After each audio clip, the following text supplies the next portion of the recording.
সম্মানিত ভিউয়ার্স, আসসালামু আলাইকুম। দেশ এবং দেশের বাইরে থেকে যে যেখান থেকে আজকে ভিডিও দেখছেন সকলে জানা রাজা চ্যানেলের পক্ষ থেকে অনেক অনেক শুভেচ্ছা অভিনন্দন। ভিউয়ার্স, আগের ভিডিওতে দেখালাম এই মুরগিটা আমার হঠাৎ করে দেখছি অসুস্থ হয়ে গেছে, মানে পায়ে লেগে গেছে। মানে ওর কিন্তু ভাইরাস জনিত কোনো সমস্যা না বা কোনো প্রবলেম না, কিন্তু পায়ে যে কোনো কারণ হোক এই খাঁচার মধ্যে পাটা আটকে হয়তো বা নড়াচড়া করেছে, প্রচণ্ড প্রকার ব্যথা পেয়েছে। আমি স্টান গতকালকে কিন্তু আমি আপনাদেরকে ভিডিওতে দেখাইছি, ওকে কিন্তু আমি আলাদা দেখেন সেপারেট করে দিয়েছি। এখানে সামনে কিন্তু একটা পার্টিশন দিয়ে দিয়েছি। আমি যদি ওকে পার্টিশন না দিতাম ওই কিন্তু দেখেন বসে বসে খাচ্ছে। আমি কী করলাম, খাবারের পটটা আমি ভিতরে দিয়ে দিলাম, একটা পানির পাত্র দিয়েছি, এই যে সাদা পাত্রে পানির পাত্র দিয়েছি, ওইখানে ওখানে বসে বসে খাচ্ছে। আলহামদুলিল্লাহ আজকেও একটা আমি ডিম পাইছি। মানে সে যে পায়ে ব্যথা পাইছে, সে দাঁড়াতে পারছে না, এখানে বসে বসে খাচ্ছে।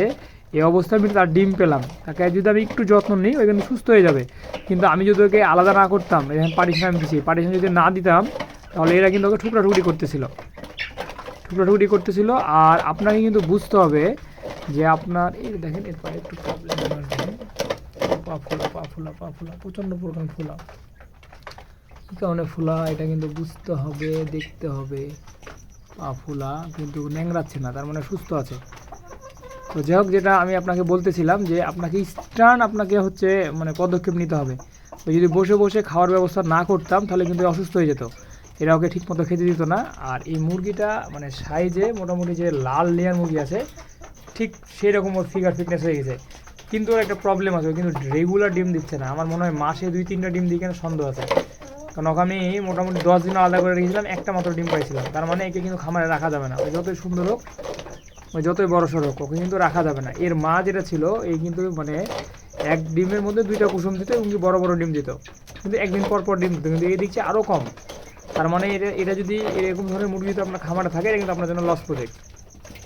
তো যাই হোক, এটাকে আমি রিসেন্ট কেটে নিব, বাসায় খেয়ে নিব। তো এই তো অবস্থা। আর এই যে এখানে আছে, এটা আমার দেশি মুরগ, কিন্তু ক্রস আছে আর কি, একবার 100% দেশি না। আর এই যে আমার বাচ্চাগুলো অনেক বড় হয়ে গেছে মাশাআল্লাহ।